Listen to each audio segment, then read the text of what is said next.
Your toddler grabs the toy back and yells, "Mine!"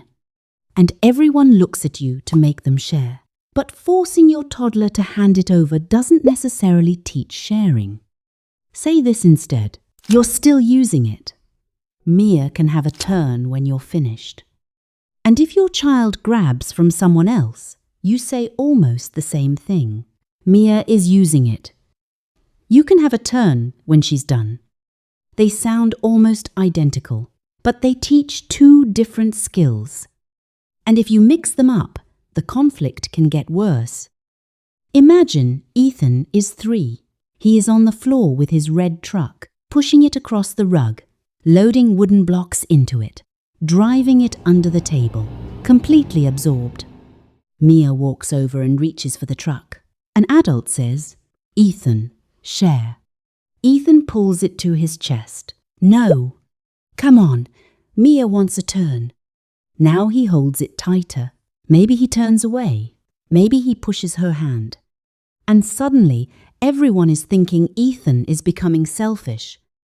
But he may not be showing you a character problem. He may be telling you, "I'm not finished." A 3-year-old protecting a toy he is actively using is not the same as a child who does not care about other people. So when Ethan has it first, you do not need to say, "Share, don't be selfish. Give Mia a turn." Try this. Ethan is still using the truck. Then to Mia, "You want a turn. You can have it when he is finished." And if Ethan looks worried you are about to take it, you can keep playing. "When you're finished, we'll let Mia know." That gives both children something concrete to understand. A turn has a beginning, and a turn has an ending. That is much clearer than "share." Now watch how that changes the moment. Ethan has the red truck. Mia reaches.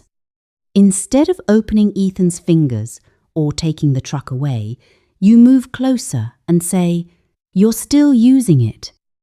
Then, Mia wants a turn too. When you're finished, you can give it to Mia. Ethan goes back to playing. Mia is disappointed. That is okay. You can say to Mia, "Waiting is hard. Let's find something to play with while Ethan finishes." A minute later, Ethan puts the truck down and starts building with blocks. You do not lecture him. You simply notice. You finished with the truck. Mia was waiting for a turn. Maybe Ethan hands it over. Maybe you help slide it toward Mia. And now Ethan learns something different. Nobody had to take it from me to make another child matter. And this is where it helps to separate two ideas adults often blend together: sharing and turn-taking. Sharing is generous. Turn-taking is structured. A toddler may not yet spontaneously think, "Mia would enjoy this too, so I'll give it to her." But they can begin learning. I have a turn. Then you have a turn. I can wait. I can finish. That is the foundation underneath later generosity. Because when we say, "just share," we are actually asking for several skills at once. Notice what another child wants. Pause your own impulse. Wait for a turn. Handle disappointment. That is a lot for a 3-year-old. So instead of demanding the final behavior, teach the skills underneath it: waiting, asking, taking turns, and finishing. Because real sharing is not, "An adult made me give my toy away." But here's where this idea gets misused. Some parents hear this and think, "Okay, I should never make my toddler give up a toy." Not quite. Because what happens when Ethan does not have the truck? Mia does, and Ethan walks over and grabs it. Now, he's still using it, does not protect Ethan. It protects Mia. And that is where the second script matters. Mia is playing quietly with the red truck. Ethan notices it. He walks over and pulls it right out of her hands. Mia cries. You step in calmly and immediately. Mia is using that. Help return the truck if you need to. Then say, "You want a turn. You can have it when she is finished." Ethan may cry, "No, mine." You can say, "You really want it. It's hard to wait. Mia is using it. I won't let you take it from her." That is empathy without changing the boundary. You are not saying, "You shouldn't feel upset." You are saying, "You can be upset," and the boundary still stays. Sometimes grabbing turns into hitting. Ethan reaches again. You block his hand. Do not begin with, "What did I tell you?" "Why would you do that?" Say sorry. Start with safety. "I won't let you hit." Then give words to what his behavior is saying. "You're angry. You wanted the truck." And when he is calmer, you can say, "Can I have a turn when you're done?" Boundary first, language second, teaching later. A child who is swinging their hand toward another child does not need a lecture about generosity in that second. They need the unsafe action stopped. Then they can learn what to do instead. Now, another question parents have. What if Ethan never wants to be finished? Context matters. If it is Ethan's personal toy at home and he is actively playing, you do not necessarily need to impose an arbitrary 30-second turn just because another child wants it. You can protect his play and help the other child wait. But shared toys are different. At daycare, preschool, playgroup, or any time several children need access to the same limited toy, adults may need to help structure the turn. You can say, "You both want the truck.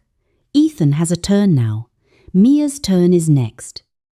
And sometimes finished cannot mean forever.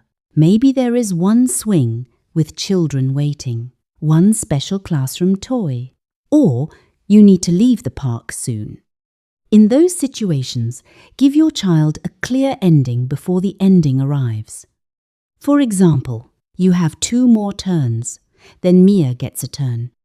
Or, when the timer rings, Ethan's turn is finished and Mia's turn begins. The important part is predictability. Do not suddenly snatch the toy away or use the timer like a threat. The goal is, I know what is happening now, and I know what happens next. Then there is the sorry trap. Ethan grabs, Mia cries, and we immediately say, "Tell her you're sorry." Ethan looks away and mumbles, "Sorry." Then 5 seconds later, he grabs again. The word happened. The learning may not have. Instead, after he is calm, help him repair. Mia was using the truck and it got taken from her. Let's give it back. Or, Mia got hurt. Let's check if she is okay. Maybe he returns the toy. Maybe he checks if she is okay. And if he genuinely wants to say sorry, wonderful. But repair is more meaningful than forcing a social word he is not yet connecting to the action. So next time 2 toddlers are fighting over a toy, do not automatically reach for share. First ask, who is actually using it? If your child has it, you're still using it. Mia can have a turn when you're finished. If someone else has it, Mia is using it. You can have a turn when she's finished. And if your toddler hits or grabs, I won't let you hit. You really wanted that toy. Then later, you can ask for a turn. 3 different moments, 3 different responses. Your toddler does not become generous because you win enough battles over the red truck. They are learning. My turn matters. Your turn matters. I can wait. I can ask. I can be disappointed without taking or hurting. And eventually, they finish with the toy. Look toward the child who is waiting and hand it over without you forcing them. That is the skill we are building.